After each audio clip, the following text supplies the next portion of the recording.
Sekarang kita bakal ngerjain soal valid parenthesis yang ada di LeetCode. Jadi kalau misalnya kita lihat soalnya, kita bakalan dikasih string dengan format brackets. Jadi ada yang kurang-kurang tutup, yang ini apa, yang greeting. Sorry, saya nggak tahu apa namanya. Terus yang kotak juga yang array buka, array tutup. Jadi pasti format stringnya cuman ini. Kemudian tugasnya kita di sini untuk menentukan apakah input stringnya ini valid atau enggak. Dikatakan valid kalau misalnya ada kurung buka sama kurung tutup. Maksudnya brackets buka sama brackets tutup, di mana tipenya itu sama. Jadi bisa dilihat ini ya sampelnya. Nah, dikatakan tidak valid kalau misalnya kurung tutupnya itu berbeda. Sama juga kalau misalnya dia kayak gini.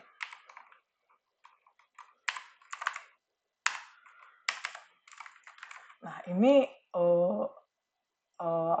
ini nggak valid karena kalau misalnya kita lihat nomor 2 nih, brackets-nya itu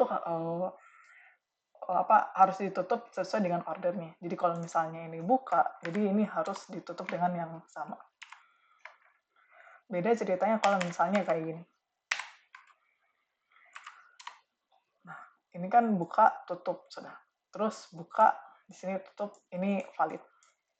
Contohnya ya, kayak gini. Oke. Terus gimana nih untuk menyelesaikan problem ini? Nah, kalau bisa dilihat, kalau misalnya kita menemukan polanya yang sama udah kayak gini, kita bisa mengeluarkan brackets dengan ini format yang sama. Jadi kita hapus saja. Terus kita cek lagi nih, ini sama nggak ya kalau misalnya brackets-nya open, terus ada brackets tutup setelahnya. Kalau misalnya sama, kita hapus. Berarti kalau misalnya S-nya itu kosong, berarti itu udah valid. Tapi kalau misalnya string S itu masih ada yang kayak tersisa penutupnya, atau buka, atau ada karakter lain, berarti bisa kita katakan itu nggak valid. Jadi kita bisa pakai brute force. Brute force yaitu pakai perulangan, di mana kita cek nih, apakah S string di string S itu ada format ini enggak ya, penutup. Dan kita cek untuk semua format brackets yang lain.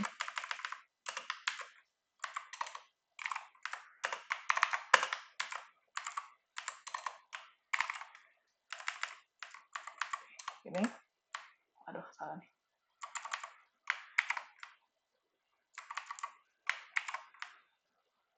Oke, kalau misalnya ada, jadi kita lakukan perulangan, terus perulangan asalkan kondisinya ini salah satunya true.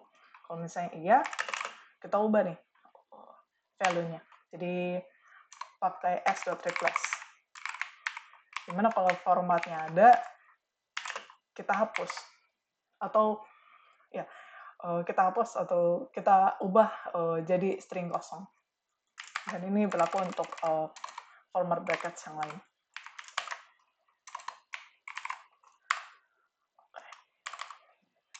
Terus kita return kalau misalnya s.length sama dengan long. Jadi kalau misalnya S-nya kosong kayak yang tadi saya bilang, berarti itu valid. Tapi kalau misalnya nggak kosong, berarti itu nggak valid.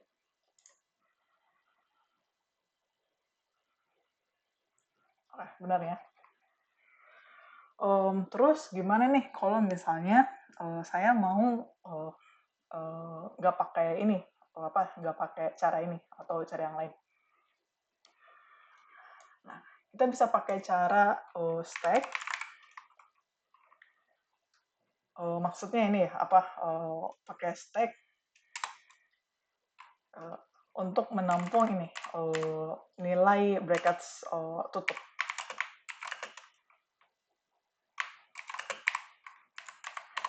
Kemudian kita buat objek baru, namanya objek button, di mana nanti key-nya itu brackets buka, format brackets buka, dan value-nya brackets tutup. Jadi sesuai ininya ya, tipenya.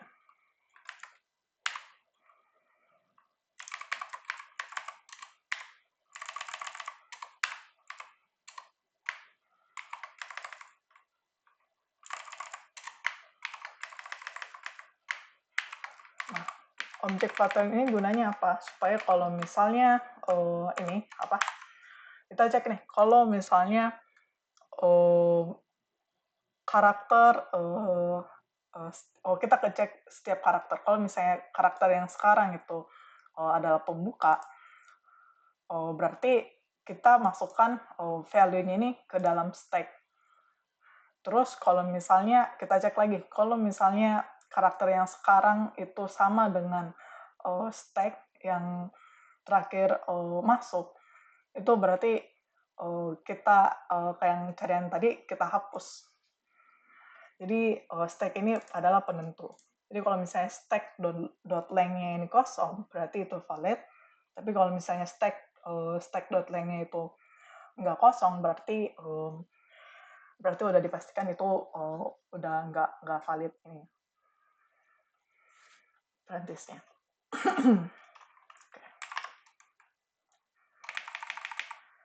Gitu ya. Ini optimal solution. Jadi kita buat stack dulu, array kosong, kemudian buat objek baru namanya objek button.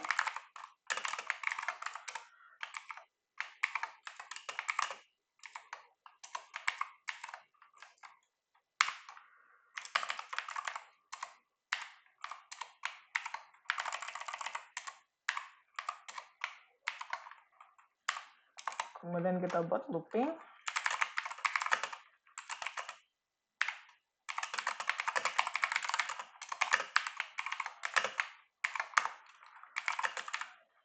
Ini representasi dari setiap karakter supaya simple.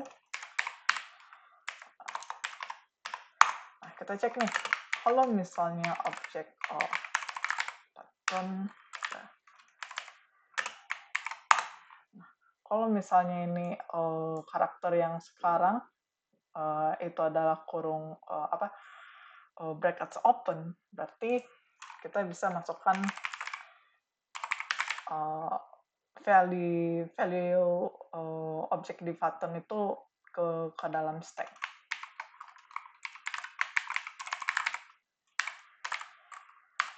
Nah, kemudian kita cek lagi nih.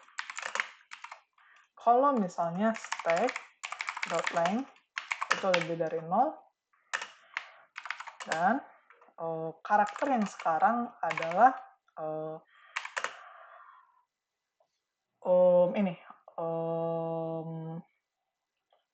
penutup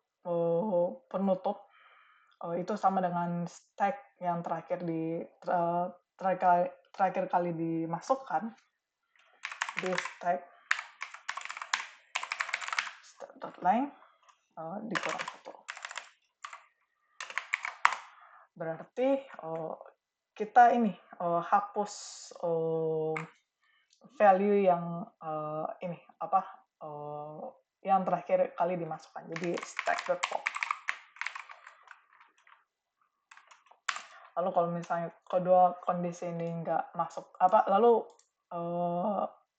karakter selanjutnya nggak masuk dalam kedua kondisi ini, berarti bisa dipastikan itu false. Jadi kita langsung return false. Oke. Kemudian kayak tadi, jadi kita patokannya sekarang stack. Jadi kalau misalnya stack .length itu 990, berarti itu valid, tapi kalau misalnya enggak, berarti itu enggak valid.